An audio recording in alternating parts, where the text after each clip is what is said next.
Welcome to part 2 of matrix multiplication. As we had mentioned before, the definition of the matrix multiplication is based on matrix column vector multiplication, and an important requirement is that the number, so we're talking about a product that looks like this. It looks like A times B. So A is a product, is a matrix on the left side of this product, and B is a matrix on the right side of this product. Okay, so then the number of what we're saying here, that A has dimensions m by n, so that number of columns n has to match the number of rows on the matrix that's multiplied on the right side. And so here's an illustration. Here is A, rectangular. It has more here. That is m is bigger than n. There are more rows and columns. That is okay. Because the number of rows of B is a number that matches the number of columns of A. So let's consider some hypothetical cases. Suppose that this is A and this is B, and let's consider that requirement. All these cases, here's A, here's B, here's A, and here's B. So let's consider this case. The number, this would be N, okay?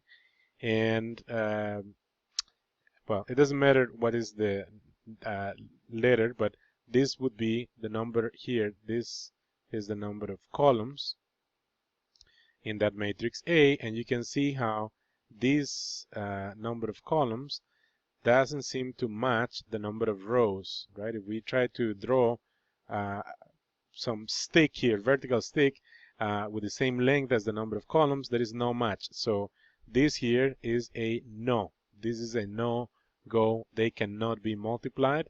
Now we check. So I guess, can these be multiplied? So that's the check. That's the test we're doing. The number of columns in A seems to match the number of rows in B. So this would be a yes. They can be multiplied. And then on the last scenario here, number of columns in A, number of rows in B, they seem to match. So yes, they can be multiplied in the last two cases. On the first case of these three, no, that cannot happen because that requirement is being violated. So what happens here is that A multiplies every single column of B, and now this product, for example, this product AB1, this would be the column 1 of the new matrix. This product AB2, this would be column 2 of the new matrix. AB3 would be column 3, and this here would be column P, the last column. All right. So the dimensions, this product is what we're calling the new matrix, and the dimensions, number of rows and columns on that new matrix, those dimensions are going to involve the number of rows on the matrix that's multiplying on the left side and the number of columns of the matrix that multiplies on the right side. So that new matrix is going to have m rows, p columns. Okay, so let's consider this column, one column at a time, if you will. So we're talking about multiplying A. So this would be here b sub 1, b sub 2, b sub 3, and b sub 4. In this example, p equals 4. And what's happening is that this product here is AB1. This multiplication is going to give us a column vector. Okay, that multiplication is going to give us a column vector. That vector is going to be a vector that has the same dimensions as the columns of A. That vector is going to be a vector that is 3 by 1 with 3 entries. And the vector in the second column, 3 by 1, 3 by 1, 3 by 1, right? So this here is the new matrix. This new matrix, okay, let me backtrack. A has dimensions 3 by how many columns? 5, right? So here we have 2, 2, and 1. A is 3 by 5. B is a matrix that is 1, 2, 3, 4, 5. It satisfies the requirement of the rows, the number of rows, being equal to the number of columns of A. And so it has 5 rows and it has 4 columns. So this new matrix is going to be a matrix that has 3 rows. It's going to be a matrix that has 3 rows and it has 4 columns. Okay, so the new matrix First, it is possible to compute it because it passes the requirement that the number of rows matches the number of columns. Second, we know before we actually do the calculation that we will end up, AB exists, and it will be a matrix that has 3 rows and 4 columns. Okay, second column is the matrix A multiplied by the second column of B. Third column is A multiplied by this column number 3, and the last column would be A multiplied by the last column of B. Okay, and to do each of those calculations, right, this is going to involve linear combinations. So take a look at the first calculation here. So we have columns of A. The first column of the matrix product is going to be a linear combination of the columns of the matrix A. Each of those columns has 3 values.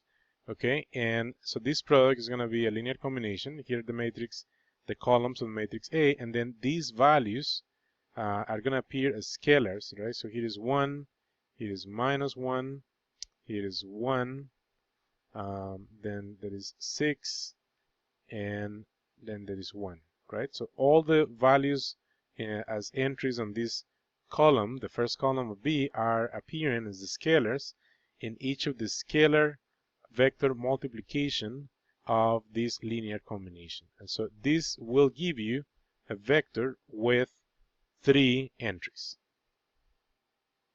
So this is a good part for you to pause this video and carry out these calculations. You should take a time out right now, and you have to write this down on a piece of paper and then carry out the calculations. These are calculations that I'm skipping some steps here because you're familiar with scalar vector multiplication, you're familiar with linear combination, right? So, and I'm just pointing out that even though these are operations that you're familiar with, they still take some space in a piece of paper.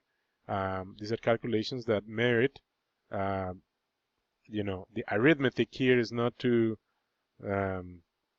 convoluted, but yet you have to be very careful, right? So first, in a few extra steps, you have to compute this vector, and then this vector, then that vector, that vector, that vector, then add them together, and that's going to give you the vector that will go on the first column.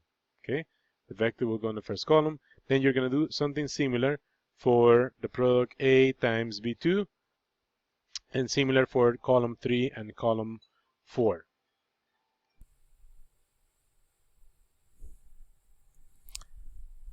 So this calculation will lead to this matrix as we had anticipated. This is a matrix that has 3 rows and 4 columns, and that's an implication of multiplying the matrix A by the matrix B. A on the left, B on the right, and this is now a matrix on its own right.